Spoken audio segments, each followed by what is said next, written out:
पोलिसांचा कडक बंदोबस्त, अनेक मोठ्या अधिकारी कर्मचारी असलेल्या पोलिसांचा अवतीभवती गराडा.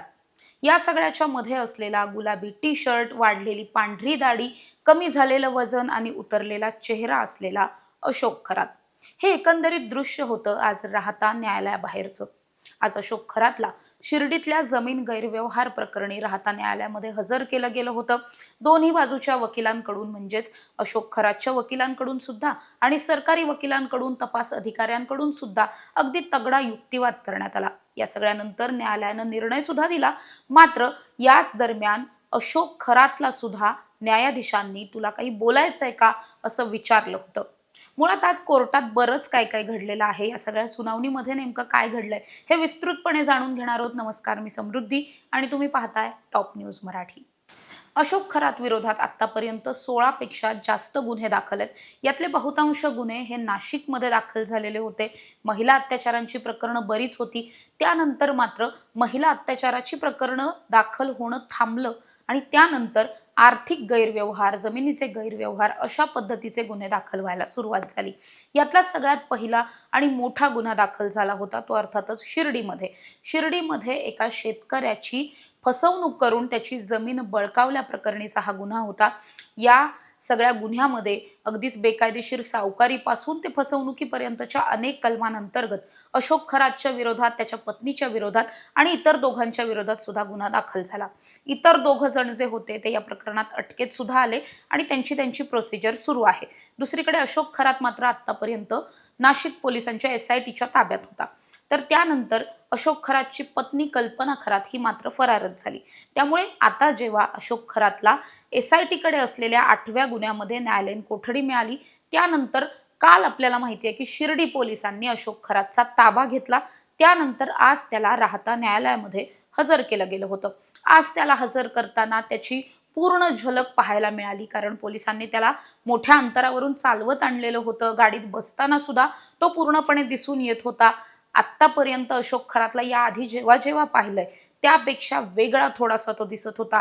अर्थातच एकंदरीत त्याचं वय पाहता किंवा इतक्या दिवसांपासून तो पोलीस कोठडीमध्ये आहे, चौकशी रोजची सुरू आहे, त्याला असेही अनेक आजार जडलेले आहेत. या सगळ्यामुळे कुठेतरी त्याचं वजन सुद्धा कमी झालेलं पाहायला मिळत होतं आणि चेहऱ्यावरती हतबलता दिसून येत होती.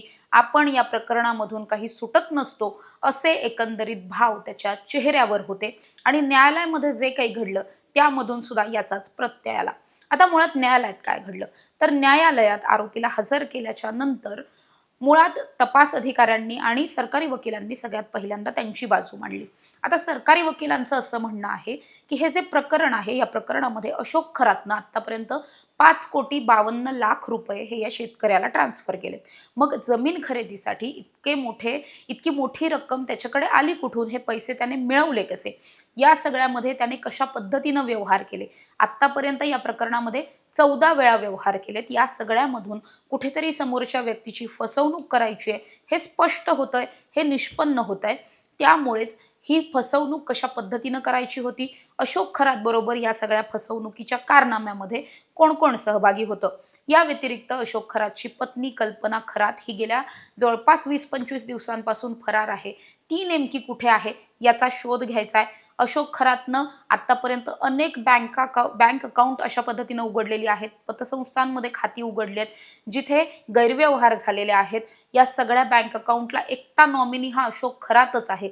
त्यामुळे अशोक खरातकडून त्या सगळ्याच गोष्टींचा आतापर्यंतचा तपास करायचा आहे. याच तपासासाठी अशोक खरातची जास्तीत जास्त पोलीस कोठडी मिळावी अशा पद्धतीची मागणी जी आहे ती सरकारी वकिलांनी आणि तपासी अधिकाऱ्यांनी कोर्टात केली.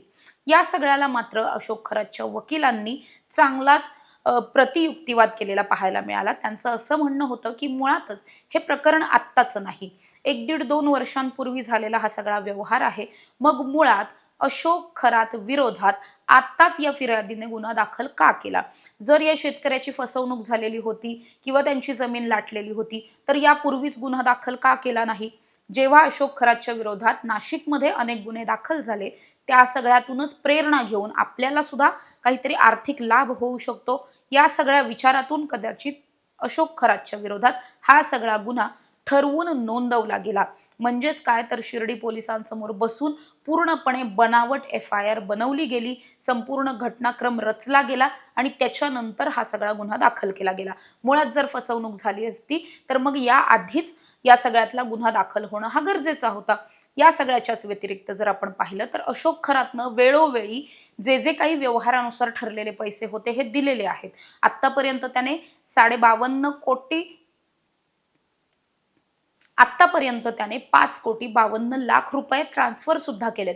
त्यामुळे या प्रकरणात कसलीही फसवणूक झाल्याचं दिसून येत नाही. जर या प्रकरणामध्ये जे फिर्यादी आहेत त्यांनी जी काही रक्कम त्यांना मिळालेली होती किंवा जे काही पैसे उसने वगैरे घेतलेले होते या सगळ्यामध्ये परतावा द्यायचं ठरलेलं होतं, मग असं असताना यामध्ये जाणून बुजून बेकायदेशीर सावकारीचं कलम का लावलं अशा पद्धतीचा सुद्धा युक्तिवाद केला. आणि मुळातच जर अशोक खरात हा 18 मार्च पासून पोलीस कोठडीत आहे आणि हा जो गुन्हा आहे तो 31 मार्चला दाखल झालाय, त्यानंतर कल्पना खरात ही फरार झाली आहे. त्यामुळे मुळातच आत्ता पोलिसांच्या कोठडीत असलेल्या अशोक खरातला त्याची पत्नी कल्पना कुठे फरार झाली आहे हे कसं काय ठाऊक असेल. त्यामुळे मुळातच या प्रकरणामध्ये पोलीस कोठडीची गरज नाही, न्यायालयीन कोठडी मिळावी अशा पद्धतीचा युक्तिवाद हा आरोपीच्या वकिलांनी केला. हा दोन्ही बाजूचा युक्तिवाद ऐकून घेतल्याच्या नंतर न्यायाधीशांनी मात्र एक नजर अशोक खरातकडे पाहिलं. त्यानंतर अशोक खरातला विचारलं, तुम्हाला काही बोलायचंय का? मात्र आतापर्यंत जेव्हा अशोक खरातला असं विचारण्यात आलंय तेव्हा त्याने एखाद वाक्य 2 वाक्य काही ना काही तो बोललाय. आज मात्र अशोक खरातला जेव्हा हे विचारलं गेलं त्यावेळेस त्याने मान खाली घातली आणि नाही म्हणून मान हलवली. पूर्ण दोन्ही बाजूंचे युक्तिवाद ऐकून घेतल्याच्या नंतर 7 दिवसांची पोलीस कोठडी तपास अधिकाऱ्यांनी मागितलेली होती. मात्र आता 4 दिवसांची पोलीस कोठडी देण्यात आलेली आहे. म्हणजेच 9 मे पर्यंतची पोलीस कोठडी देण्यात आली आहे. या सगळ्या दरम्यानच्या काळामध्ये पोलिसांना संपूर्ण तपास पूर्ण करावा लागणार आहे. कदाचित पुढच्या वेळेस पोलीस कोठडी मिळणार नाही, न्यायालयीन कोठडी मिळू शकते. त्यामुळे आता जे काही 4 दिवस हातात आहेत या 4 दिवसांमध्ये हा गुन्हा आणि या गुन्ह्याच्या अनुषंगानं जास्तीत जास्त चौकशी अशोक खरातकडून करून घेणं आणि वेगवेगळ्या स्वरूपाचे पुरावे गोळा करणं हे सगळंच आता पोलिसांना करावं लागणार आहे. शिर्डी पोलिसांवरती खूप मोठी जबाबदारी आहे. त्यामुळे पुढच्या 4 दिवसांमध्ये नेमकं काय पोलिसांच्या हाती लागतंय आणि पुढच्या सुनावणीमधून आणखी कोणते धक्कादायक खुलासे केले जातात हे सगळंच पाहणं महत्त्वाचं असणार आहे. अशा ताज्या आणि महत्त्वाच्या बातम्यांसाठी तुम्ही पाहत राहा टॉप न्यूज मराठी. आपला महाराष्ट्र, आपली बातमी. तुमची car, electric panel, data server आगीपासून सुरक्षित आहे का? नाही? मग आजच बसवा F protect temperature activated fire suppression device. यामध्ये आहे eco friendly non toxic pressurised liquid जे आग लागल्यास क्षणार्धात ऍक्टिव्हेट होऊन आगीवरती मिळवते नियंत्रण. बसवण्यास अतिशय सोपे आणि सुटसुटीत टेकालिपचे एक दर्जेदार उत्पादन एफ प्रोटेक्ट.